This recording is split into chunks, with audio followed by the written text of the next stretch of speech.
Oh yeah, yeah. Okay. Right, we're here now. So what can I do for you? I just wanted, so I've got a college project where I've got to network with professionals like yourself, and I just have a few questions for you that I'd like you to answer. And I know you're quite busy, so I'd like to make it as quick as possible. I've got them written down on a piece of paper.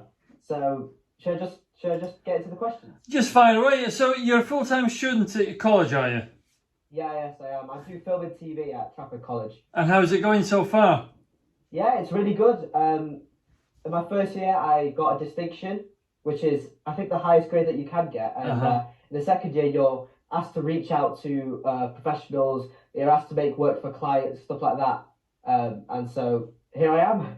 Oh, good for you. So what projects have you done? Have you done any filming so far? Yeah, I've made a horror film, I've made a music video, and I've made a documentary. Oh, wow. I did all that in my first year.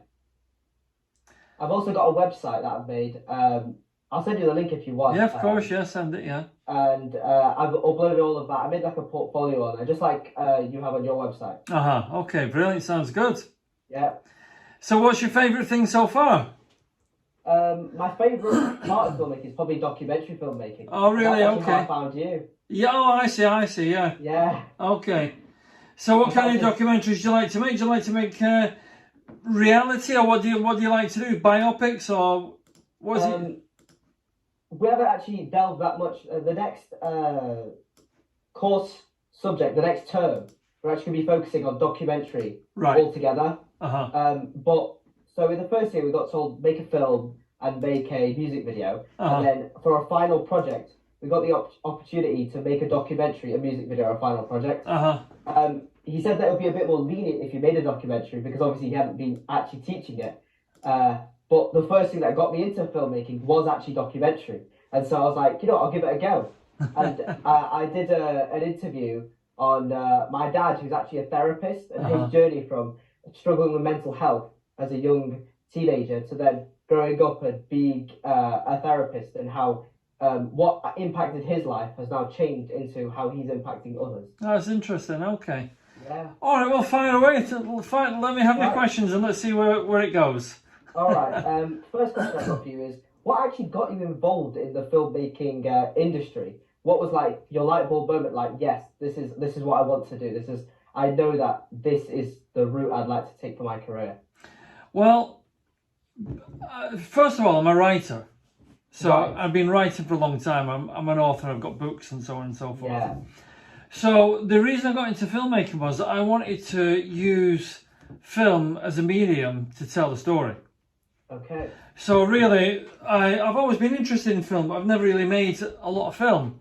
And it's only the past few years I've decided to kind of step into the film world and go full on, with a crew and everything else and so on and so forth. So it was really, I suppose it was twofold. It was a modern application of storytelling. So putting the story into film. But at the same time, it was a very old-fashioned way of telling a story also in a film. Yeah. Because obviously, you can go back to silent movies, of course. Yeah. So filmmaking's always been in my mind. But I've never really had the kind of ideal opportunity to kind of put it into practice. And the lockdowns were the first time I thought, okay, I've got time to kill, I'm going to make a film. Yeah. So that was when, although I'd made lots of smaller bits and pieces of film, that was the first time I made a film, which was the first one was a documentary in Glasgow. Right. So was it a career move? Not really. It was just I wanted to explore another side of my creative personality to see if I could just put it onto film, and that's how it happened. So you liked writing your stories, so you're a writer, and you decided, you know what, I'm going to put that into give it a modern swingle and put it to film. Well, yes and no, because I always wanted to do films. Okay. So I write a lot of journals and a lot of notes, and I found some notes from 2008. Okay. And on one page it said, I must make a film. So that was quite a long time ago now. So it's something I've always wanted to do. But I like to see how things go. I'm not a very planned person. I like to see how it goes, see what happens, see how it develops and evolves and so on. And it kind of eventually led into making films. Right, nice. So when you got the opportunity, you were like, let me take this opportunity and go to filmmaking. Well, it's twofold. It's when I get the opportunity, but you have to create opportunity. Yes, definitely. So I started the conversation about filmmaking with my clients years earlier. And during lockdown, somebody just coincidentally emailed me and said, Alan, I keep reading you're making films. Are you making films? And I just said, yes, I'm making films. But I hadn't made a film at that point. So I got the commission to go make a film about a pharmacy in Glasgow. Very, very well-known pharmacist, this woman, and her family are actually pharmacists. And she said, can you take this story and put it into film?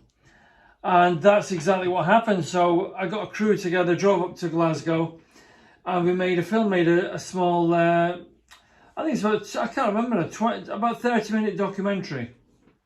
And that was actually the first full film that I'd made. Wow. So you'd already delved in on your own personal work. You'd made personal films in your own, for like a hobby? No. Beforehand? No. Yeah, bits and pieces. But, so... This was your first actual project? First actual film... crew together? First actual film project, yeah. First one, yeah. So was that after lockdown? No, that was during lockdown. That was during lockdown? Yeah. We went up with all masked up and so on and so forth, you know. Yeah. But yeah, so that was the first film, yeah. So I just decided to kind of say yes, we can do it, because I know everything's possible if you have obviously I had to bring in film people, film crew, you know, I had to bring in a DOP, sound guy, lighting guy, etc., etc., and a producer who had some experience also. But I knew that because I'm a writer, I'd be a good director. I have a strong vision for things. Yeah. So I knew I'd be able to direct it, absolutely no problem. There's no fear with it. But I'd never made one before, no, but I took the commission on. I thought, yeah, it'd be cool. So you embraced the opportunity? Well, remember, the opportunity was created because I'd started the conversation about making films to people I knew. So the opportunity, the seeds of the opportunity had been laid. Yeah. And then the second opportunity arose, which was a client said to me, can you make us a film? Because I keep reading about you making films. So it was a double kind of two-sworded opportunity. Wow. Very good. Right. So we get to the second question. The second question is, obviously, did you go uni? Did you go university? No, I left school at 15. And I didn't. I never took any exams.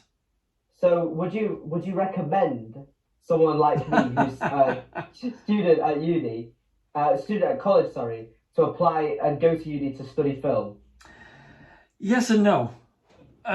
First of all, the great thing about university and so on is you kind of learn everything. Yeah. And that's not a bad thing. No, of course not. Because learning stuff is what keeps the brain alive and active and growing. Yeah. And just because you've learned it, it doesn't mean you have to do it. No, of course not. But you now have a toolbox in your head of information that you can use when you're doing a film. So for example, you know, you can say, no, if we want to create that shot, we need this lens, we need this camera, we need this piece of kit, and we understand the technicalities of lighting, etc., etc., etc. So my second answer to that is, I would say no. If you want to get into filmmaking, pick up a camera and press record. Right. That's the best way to learn filmmaking, because the problem with university and college is you learn everything within parameters or within boxes. Yeah. And usually you'll be told, well, you won't be told, but you'll be advised not to stand outside the parameter. No, yeah. But the kind of filmmaking I do, I like to break as many rules as possible. And I'm only breaking the rules because I'm not aware of the rules. And I'm not aware of the rules because I didn't go to university and study filmmaking. So it gives me a much freer mind to explore different areas of filming. So for example, you can get a documentary maker who is a very fixed documentary maker. and I'll be making a documentary. And I've had guys say this to me, saying, no, you can't do it that way. That's not how you make a documentary. Right. But I want to do it that way. Yeah. Which may be more of a Ridley Scott direction, or Alfred Hitchcock type of direction, and so forth. So the problem is with universities, it does restrict the thinking a little bit. But at the same time, if you can pick up your camera, go out and start filming something, and because obviously a lot of it takes place on the edit. Yeah. If you can film all those link-up shoots, scenes, and so on and so forth, and put them all together, you can learn a lot. You can learn. So here's what you can learn. You can learn that we used the wrong camera, we brought the wrong sound stuff, we brought the wrong tripods, we didn't need all those lights, and we had a terrible cameraman. So you've learnt more in a shoot than you will ever learn at university. Yeah. So next time you go, okay, next time we're going to rent a red. We will have this, I'm going to interview at least 5 cameramen and see who's going to be the best for the job, and so on and so on and so on. So you can learn a lot on a shoot. So for me, it's the University of Life is a stronger university than the University of Diplomas and Academia, because you can learn a lot faster. So although you're at university, I would encourage you to go to university, of course, but I would encourage you to start making films. Okay, yeah. So spend your time making films. Find a story that your father has never told you, and build the story of that into a film. So your dad will know stories that he's never spoken about. I mean, my father's 85 and he still tells me stories I've never heard. And make a film of it. Right. So pick up a camera and press the button. That's the best way to learn. Yeah. So you think the best way to learn is not going to necessarily university, but to actually just go out there and experience everything firsthand. Yes. And get as much practical, creative, practical filming done and learn from those experiences. Of course. So you get somebody like, say George Lucas. George Lucas, he went to, California University or wherever it was. And, but one of his very first jobs was he was sent as an intern to go and watch this new director that everybody hated called Francis Ford Coppola. Right. And Francis Ford Coppola was making a film called Finian's Wake. Okay. With some really famous actors, actually, but the film was a bit of a cock-up, according to Coppola. But George Lucas learnt by standing there, watching Ford Coppola. Yeah. That's how we learnt initially. And Coppola said to him, go make a film. That's how you learn, just go make a film. And, some of our best filmmakers didn't study anything. They had a good eye and a good mind, and they went and made the film. Right. So do you not think uni provides you with all the stepping stones to... Because in university you do make films. You do. You do learn how to build props. You do know how to... what lens to use for what type of shot you want to do. Do you think that's... do you think that restricts your creative ability because it limits you to using what you have? Yeah, yes and no, because it depends what kind of film. So if you want to be a director or a producer or a sound expert or a colorist or whatever, if you're going to make a film, you sometimes only have to be one of them or you have to be all of them. Yes. So if you want to be a director, you need to know about camera angles and so on, but you don't need to know at the same time. You just need to say to a guy, look, I've got this picture here, I've scribbled this down, I want it to turn out a little bit like that. I want the camera to come from here, I want it wide angle, and I want to capture, the 1 2/3 scenario where I want him here, but I want to go into his face and so on and so on and so forth. So it depends if you're just a producer. I mean, a producer really has to be a jack of all trades, right? Yeah. So a producer has to say, okay, we'll get the actors, we'll get the costumes, we'll do this, we'll do that. But the producer hires a costume designer. Yes. A producer hires somebody to do the interviews, to find these actors. So a producer needs a very broad spectrum of skills. Where a director, a scriptwriter, a screenwriter, a filmmaker, they have a broad spectrum of skills, but you heavily rely on people with those skills and you bring them in. So I'm not saying don't go to university. What I would say to anyone young is make a film. And it's either going to be crap, or it's going to be brilliant, or it's going to be okay. But what you can learn from making that film is going to be far greater than anything you'll ever learn in university. But university is brilliant at the same time, because remember, at university you'll also meet people like yourself. Yeah, a lot of connections. Yeah, so you get a lot of really nerdy people who want to make films. Yeah. So the conversation that we're having now, you probably couldn't have with a lot of other people that you know. No. Because they're not into it. Yeah. They're like, what the hell's he going on about? Right? So at least at university you have connections where you can meet people, you can talk to people, you can either share visions or you can dismiss visions at the same time, but you can have a good conversation with people who are making films or into filmmaking. Okay. Yeah. Also, in uni, they introduce you to industry professionals. Yeah. So people that are already in the industry working there. That might be the tutors, that might be guest speakers, that might be companies that they're associated with. Do you see that as an advantage for a up-and-coming filmmaker? Yeah, of course it is, because there's a couple of things you can do. You can pick their brain. Yeah. So you can meet the guy who, I don't know, you can meet some famous filmmaker or some relatively famous filmmaker and say, how did you do that?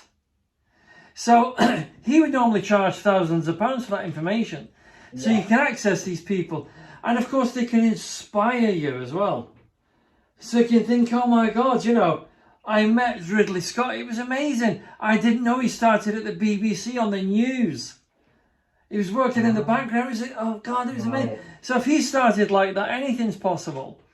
So, there's lots of good sides to doing university, that's for sure.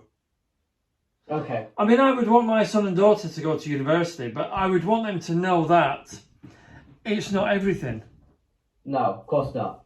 There's a whole world out there. So if my son wanted to make a film, I would say, well, go make a film. Yeah. Show me what you got and make a film. Get stuck in. Yeah. All right. That kind of astonishes me, because everyone else I've spoken to is like, oh, filmmaking, the best place to learn is uni. Get a different perspective from you is actually like quite eye-opening to see that, it's not the only way to just get into it. But it would definitely be an advantage. Do you see it as an advantage, or do you see it as a disadvantage? It depends what kind of... It depends what look, ultimately life is about what kind of character you are. Yes. Definitely. So, my whole life, I mean, you're 17, right? Yeah. So you're an empty vessel waiting to be filled and explore life. I'm 59, so I've been through a lot of things and transformations and done lots of things. So I kind of know my character. I'm very nonconformist, very rebellious. I don't like rules. I like to just do things. Yeah.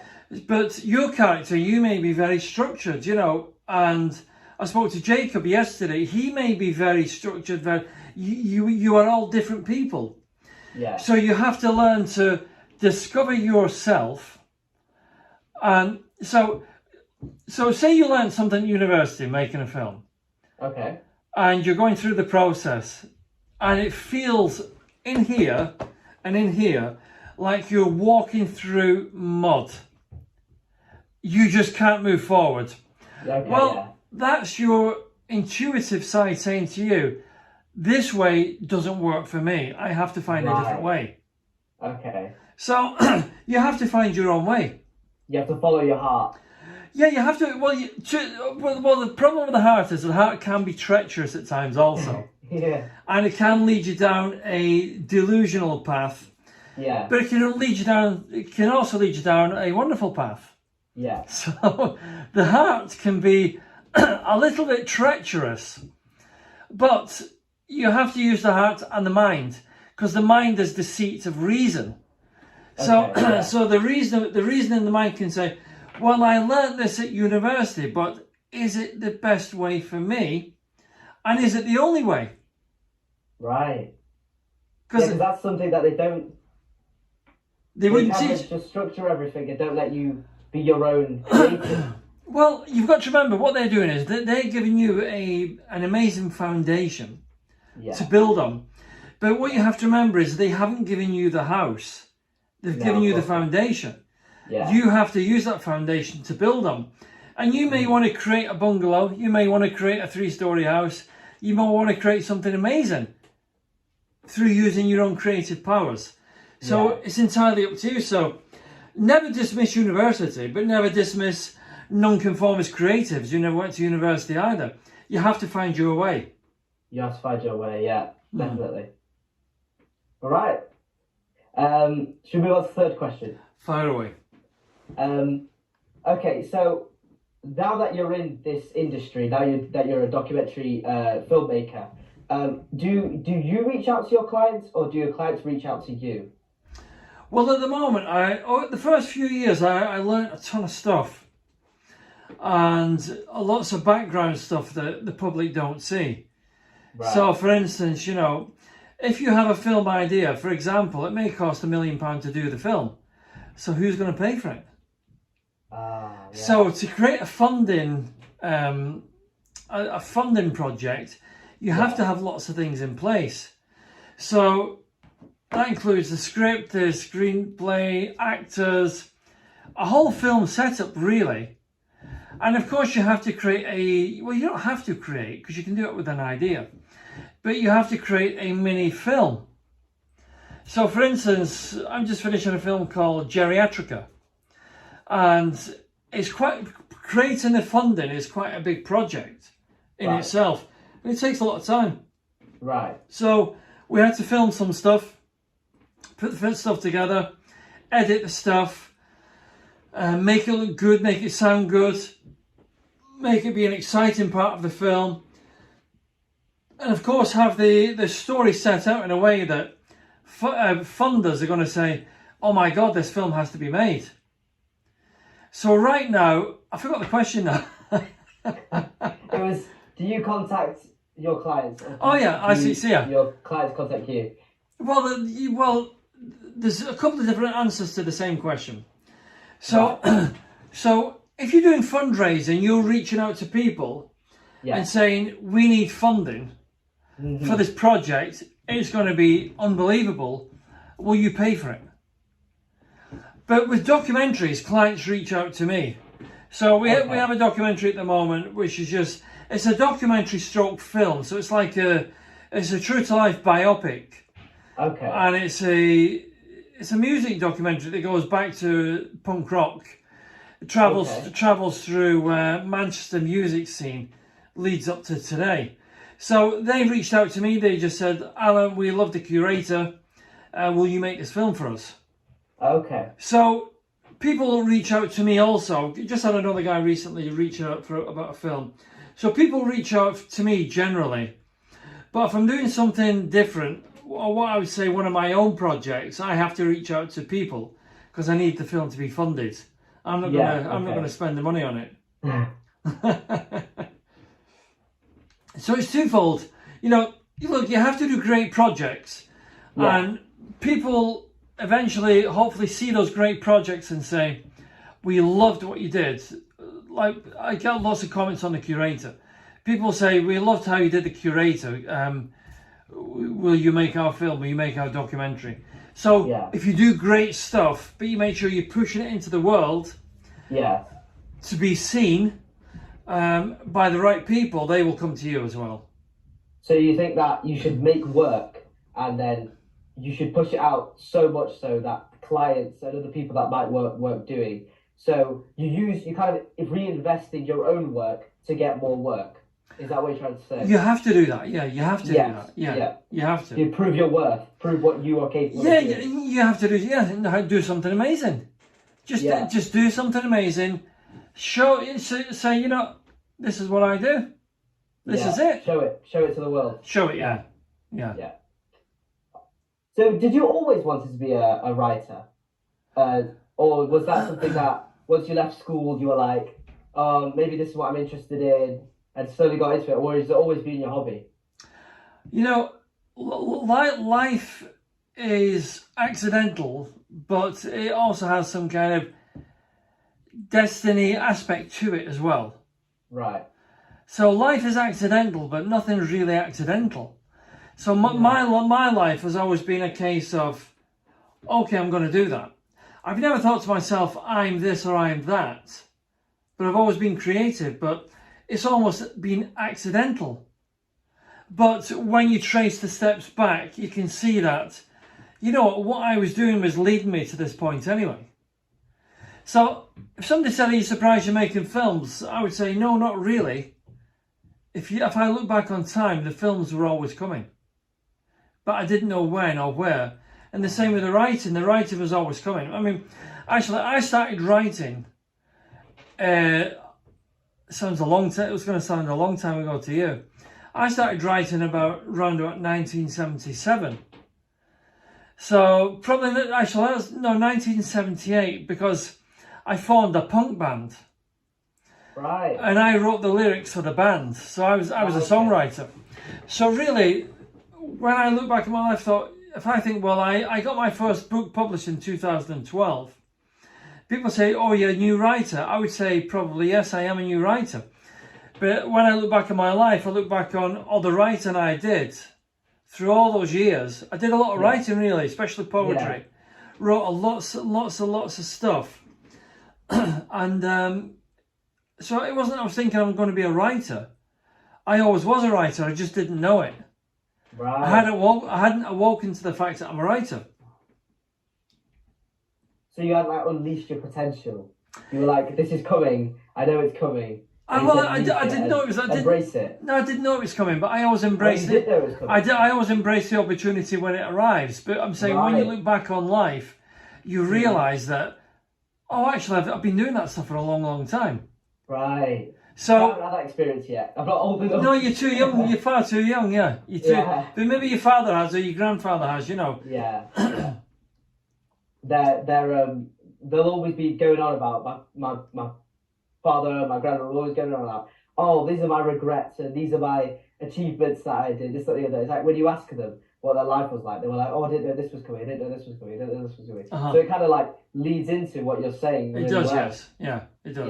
Yeah. I definitely believe that when you're young, you're unable to actually take a well-educated guess if something is right for you because you haven't had enough experience. Mm-hmm. I think that's where most young people fall short. Yeah. And so getting advice from people like you is what aids us. Yeah. Because now I have it, like, for example, you just explained how you think university isn't as helpful as picking up a camera and going out and shooting, which is a different perspective, which I wouldn't have had, because college will always tell me, go to university. Of course, yeah. Yeah.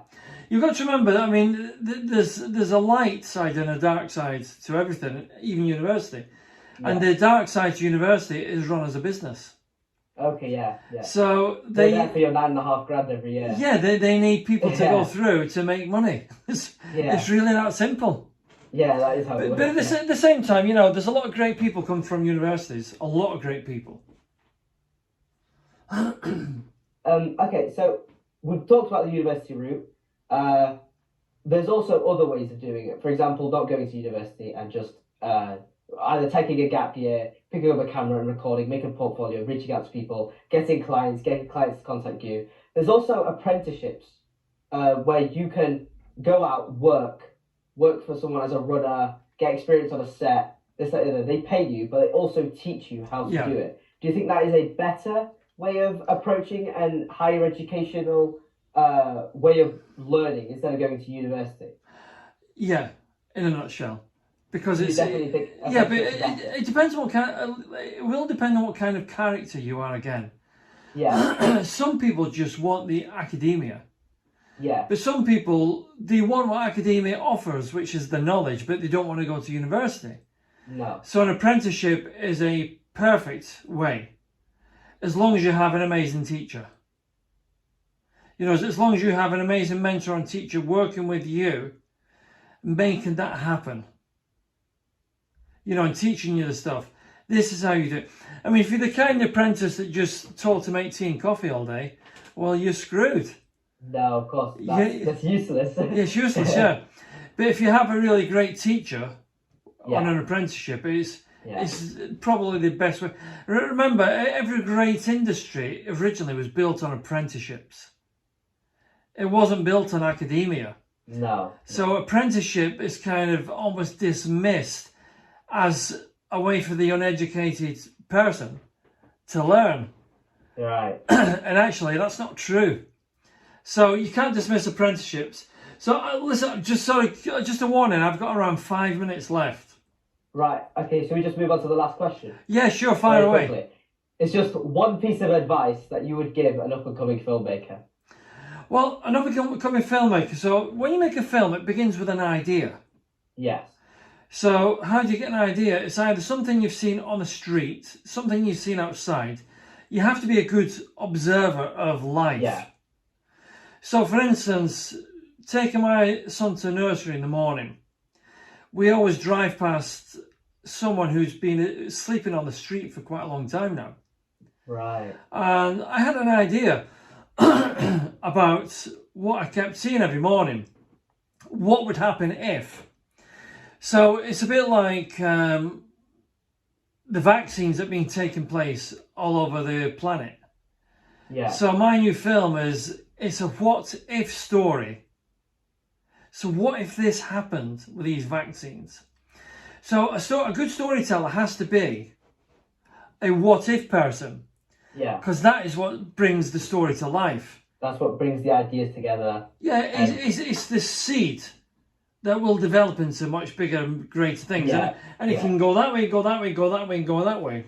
Yeah. And of course you have to then see that story as a film. So there's a brilliant film called Buried. Have you seen it? No, I haven't, unfortunately. Right. It's over an hour long of a guy who's kidnapped in Iraq. Right. I can't remember if he's a soldier or a worker in Iraq. And he's buried in a box.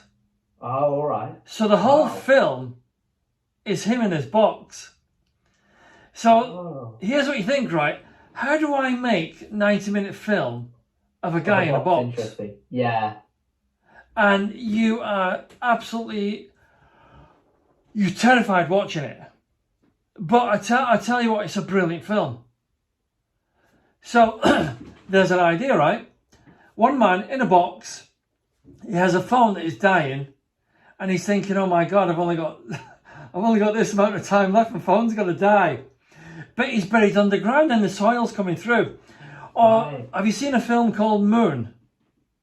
Moon. No, I don't think I have. Right, so Moon is a brilliant sci-fi film, but there's one person in this film. Only one? So how do you make a film with one guy, so suspenseful, so brilliant, that when it finishes, you didn't want it to finish? Well, there's two examples. So really, the one bit of advice I would give you is, as an early filmmaker, you can't do what Ridley Scott does and ask for £500 million to build a set. No. So you've got to say, how can I turn my bedroom into a set with clever... something amazing. Yeah, without all the mess and everything else that bedrooms always have. And focusing. So what it means is you're going to have the bedroom very dark. You're going to have all the focus on your pal's face or your two mates' faces. You can't really show the body or anything, but you've got to make it amazing. So really, it's how do I unleash my creative talent at this early stage and make it amazing? So that's a bit of advice I'm going to give you what I said at the beginning, which is, well, it's the second part. Have an idea, but the second part, pick up the camera and press play. Pick up the camera and press record, sorry. Press record. But remember, if you're going to do a scene in your bedroom, how do you make it? So you've got your set knowledge from university. You've got your lighting knowledge from university. You've got your camera angle, camera type, camera lenses, blah, blah, blah, from university. You've done a bit of directing. You've done a bit of producing. You've done a bit of acting, possibly. How can I do this in my bedroom? Going to implement all those skills. Your creative ideas. So do you have a camera? Do you have a camera? Yeah, I actually do. I have a mirrorless camera. Brilliant. I got a Sony A6400. Right. So Sony's what we use on everything. Right. So Sony, why do we use Sony? Because they have the best lenses. The cameras are brilliant. So even with the cheapest of Sony, you can make an amazing film. I've never used a Sony smartphone, but I bet you their cameras are cool. Yeah, they are. Yeah, but I bet their cameras are very, very good. I think they're the best smartphone cameras you can buy, actually. Yeah, I'm not surprised, because their lenses are amazing. So, so that's the bit of advice I can give you is, go to university, learn everything you can, but remember, I am my own person. I've got to unleash my own creative genius and make this film stuff work for me. What works for me? That intuitive side. And then that way, hopefully, you become a brilliant filmmaker. All right. Thank you. My pleasure. And so anything, send me your website and I'll have a look at it, of course. I'd love to see your little films as well, so make sure you're on the website. Yeah, okay. Thank you. My pleasure. Conversation. Okay. We'll speak again. Speak to you soon. Thank you. Bye. Bye. Bye. Bye.